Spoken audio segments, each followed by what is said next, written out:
এই 21শে August grenade হামলা যে মামলাটিকে সারা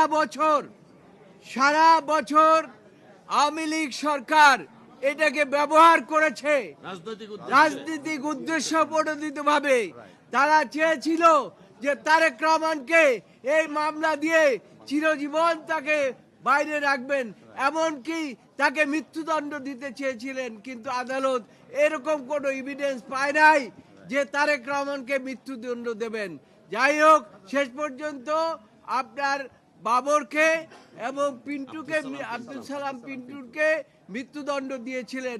সে আজকে এই জাজমেন্টের মাধ্যমে তাদের সেই মৃত্যুদণ্ড থাকলো না, এবং যারা যাবজ্জীবন 19 জনের মৃত্যুদণ্ড এবং সকলকে বিচার বিশ্লেষণ করে আজকে সকলকে বেকসুর খালাস দিয়েছে।